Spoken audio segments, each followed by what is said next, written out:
नमस्कार दोस्तों, आपका मेरे चैनल पर स्वागत है। आज हम बात करेंगे मार्टिन एबरहार्ड के बारे में, जो टेस्ला के सह संस्थापक हैं। उन्होंने इलेक्ट्रिक कारों की दुनिया में क्रांति ला दी और टेस्ला को नई ऊंचाइयों तक पहुंचाया। तो चलिए जानते हैं उनके बारे में और उनकी यात्रा के बारे में। मार्टिन एबरहार्ड का नाम इलेक्ट्रिक व्हीकल्स के साथ जुड़ा हुआ है। 1960 में पैदा हुए एबरहार्ड का सफर कैलिफोर्निया में शुरू हुआ। उन्हें छोटी उम्र से ही टेक्नोलॉजी में बहुत दिलचस्पी थी।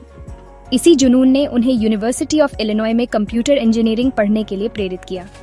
जवान उम्र से ही एबरहार्ड फ्यूचर के बारे में सोचते थे। वह ऐसी टेक्नोलॉजी बनाना चाहते थे जिससे दुनिया को फायदा हो। पढ़ाई पूरी करने के बाद एबरहार्ड ने सिलिकॉन वैली में अपना करियर शुरू किया। एक एम्बिशियस इंजीनियर के लिए यह परफेक्ट जगह थी। वह जल्दी ही अपने इनोवेटिव आइडियाज और प्रॉब्लम सॉल्विंग स्किल्स के लिए जाने गए। एबरहार्ड का शुरुआती काम कंप्यूटर नेटवर्किंग और सॉफ्टवेयर डेवलपमेंट पर केंद्रित था। उन्होंने कई सक्सेसफुल कंपनीज शुरू की, लेकिन उनकी असली मंजिल अभी बाकी थी। एबरहार्ड ने ट्रेडिशनल कार्स की प्रॉब्लम्स देखी। वे एनवायरनमेंट को पोल्यूट करती थीं और लिमिटेड फॉसिल फ्यूल्स पर निर्भर थीं।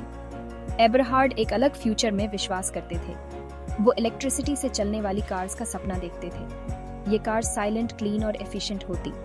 उनका विजन सिर्फ कार्स बनाने से आगे का था। एबरहार्ड सस्टेनेबल ट्रांसपोर्टेशन के लिए एक पूरा इकोसिस्टम बनाना चाहते थे। इसका मतलब था बैटरीज, चार्जिंग और इलेक्ट्रिक ड्राइव ट्रेन्स के लिए नई टेक्नोलॉजीज डेवलप करना। एबरहार्ड के जुनून और एंटरप्रेन्योरियल स्पिरिट ने उनके सबसे बड़े वेंचर टेस्ला मोटर्स के लिए रास्ता तैयार किया। 2000 के शुरुआत तक मार्टिन एबरहार्ड को यकीन हो गया था कि दुनिया इलेक्ट्रिक कार्स के लिए तैयार है। इस विजन को हकीकत में बदलने के लिए उन्होंने मार्क टारपेनिंग के साथ टीम बनाई। 2003 में उन्होंने टेस्ला मोटर्स की स्थापना की। एबरहार्ड और टारपेनिंग को बहुत मुश्किलों का सामना करना पड़ा। इलेक्ट्रिक कार्स को अक्सर स्लो, इम्प्रैक्टिकल और अनअट्रैक्टिव माना जाता था।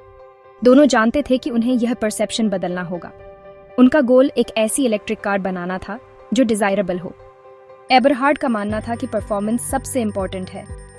वह साबित करना चाहते थे कि इलेक्ट्रिक कार्स भी गैसोलीन पावर्ड कार्स जितनी ही फास्ट और एक्साइटिंग हो सकती हैं। इसे अचीव करने के लिए एबरहार्ड ने cutting edge battery technology develop करने पर फोकस किया। वो जानते थे कि बैटरी एक इलेक्ट्रिक कार का हार्ट होती है और इसे पावरफुल, एफिशिएंट और रिलायबल होना जरूरी है। टेस्ला के लिए एबरहार्ड का विजन सिर्फ कार्स बनाने से आगे का था। वह एक वर्टिकली इंटीग्रेटेड कंपनी बनाना चाहते थे। इसका मतलब था प्रोडक्शन प्रोसेस के हर एस्पेक्ट को कंट्रोल करना, बैटरी मैन्युफैक्चरिंग से लेकर व्हीकल असेंबली तक। यह अप्रोच एम्बिशियस जरूर था, लेकिन लॉन्ग रन में टेस्ला को एक बड़ा एडवांटेज देता। इससे उन्हें क्विकली इनोवेट करने और अपने प्रोडक्ट्स की क्वालिटी कंट्रोल करने में मदद मिली। सीईओ के रूप में एबरहार्ड की लीडरशिप में टेस्ला ने अपनी पहली कार पर काम करना शुरू किया। उन्होंने इसे टेस्ला रोडस्टर नाम दिया। उनका गोल एक high performance electric sports car बनाना था जो लोगों का ध्यान खींचे और स्टेटस क्वो को चैलेंज करे। रोडस्टर एक रिस्की बेट था। इलेक्ट्रिक कार टेक्नोलॉजी अभी शुरुआती दौर में थी और कई लोगों को शक था कि टेस्ला इसे कर पाएगी। एबरहार्ड और उनकी टीम ने टेक्निकल चैलेंजेस को ओवरकम करने और अपने विजन को हकीकत में बदलने के लिए टायरलेसली काम किया। 2008 में टेस्ला रोडस्टर लॉन्च की गई। यह एक ग्राउंड ब्रेकिंग अचीवमेंट थी। Roadster lithium ion battery cells इस्तेमाल करने वाली पहली प्रोडक्शन कार थी। यह सिंगल चार्ज में 200 मील से ज्यादा चल सकती थी और 0 से 60 माइल्स पर आवर की स्पीड 4 सेकंड से भी कम समय में पकड़ सकती थी। कार की परफॉर्मेंस और स्लीक डिजाइन ने लोगों का ध्यान खींचा। इसने साबित कर दिया कि electric cars gasoline powered cars जितनी ही या उससे भी ज्यादा डिजायरेबल हो सकती है। रोडस्टर की सक्सेस एबरहार्ड के विजन और लीडरशिप का प्रमाण थी। उन्होंने रिस्क लिया था और ऑटोमोटिव इंडस्ट्री के कन्वेंशंस को चैलेंज किया था। रोडस्टर का इम्पैक्ट टेस्ला से कहीं आगे तक पहुंचा। इसने इलेक्ट्रिक व्हीकल्स में एक नई इंटरेस्ट जगाई और एंटरप्रेन्योर्स और इंजीनियर्स की एक नई जनरेशन को इंस्पायर किया। चैलेंजेस और टेस्ला से डिपार्चर। टेस्ला रोडस्टर की सक्सेस के बावजूद टेस्ला के हेल्म पर मार्टिन एबरहार्ड का समय चैलेंजेस से खाली नहीं था।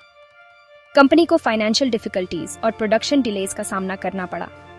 लीडरशिप टीम में कंपनी के फ्यूचर डायरेक्शन को लेकर मतभेद थे। 2007 में एबरहार्ड ने टेस्ला के सीईओ पद से इस्तीफा दे दिया। यह एक डिफिकल्ट और कंट्रोवर्शियल डिसीजन था। एबरहार्ड कुछ समय के लिए प्रेसिडेंट ऑफ टेक्नोलॉजी के रूप में टेस्ला के साथ जुड़े रहे, हालांकि उनकी रोल काफी कम हो गई थी। 2008 में उन्होंने कंपनी पूरी तरह छोड़ दी।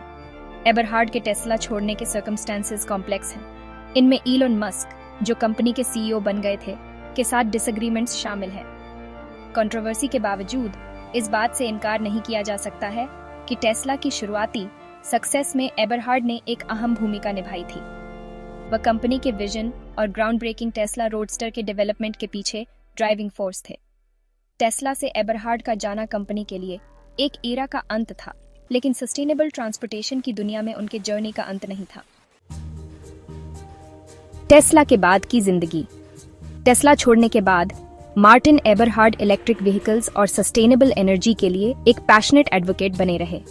उन्होंने ENQ मोबाइल की को फाउंडिंग की, जो एक ऐसी कंपनी थी जिसने इलेक्ट्रिक स्कूटर्स और मोटरसाइकिल्स डेवलप किए। एबरहार्ड ने कई क्लीन टेक्नोलॉजी स्टार्टअप्स में एक एडवाइजर और इन्वेस्टर के रूप में भी अपनी एक्सपर्टीज शेयर की।